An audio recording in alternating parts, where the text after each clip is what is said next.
بسم اللہ الرحمن الرحیم الحمد للہ وکفا وسلام علی عبادہ الذین اصطفى اما بعد۔ محترم سامعین و ناظرین کرام، آج کی ہماری گفتگو کا موضوع ہے کہ وہ کون کون سی چیزیں ہیں جن سے روزہ فاسد ہو جاتا ہے، یعنی روزہ ٹوٹ جاتا ہے۔ سب سے پہلی چیز ہے کان اور ناک میں دوا ڈالنا، یعنی کان اور ناک میں دوا ڈالنے سے روزہ ٹوٹ جاتا ہے۔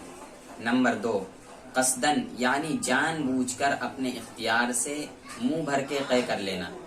نمبر 3، روزہ یاد رہتے ہوئے کلی کرتے وقت حلق میں پانی چلا جانا۔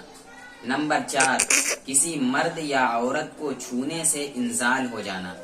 نمبر 5، کوئی ایسی چیز نگل جانا جو عادتاً کھائی نہیں جاتی ہے، جیسے لکڑی، لوہا یا گیہوں کا کچا دانہ۔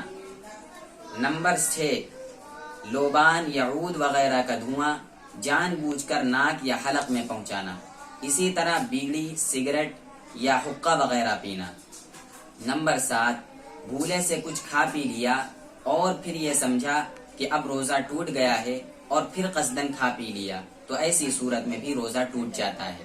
نمبر 8، صبح صادق کے بعد سحری کھا لی، یعنی سحری کا ٹائم نہیں تھا اور وہ یہ سمجھا کہ ابھی سحری کا ٹائم باقی ہے، تو ایسی صورت میں اس کا روزہ فاسد ہو جاتا ہے، اس کا روزہ نہیں مانا جائے گا۔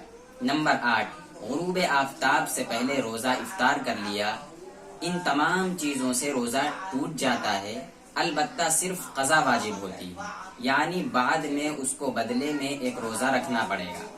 نمبر 10، جان بوجھ کر بیوی سے صحبت کرنے سے یا جان بوجھ کر کھانے پینے سے روزہ ٹوٹ جاتا ہے، اور اس صورت میں قضا بھی لازم ہوگی اور کفارہ بھی، یعنی اس کو بعد میں ایک روزہ بھی رکھنا پڑے گا اور کفارہ بھی دینا پڑے گا۔ کفارہ یہ ہے کہ 60 دن کے لگاتار روزے رکھے، بیچ میں ناغا نہ ہو۔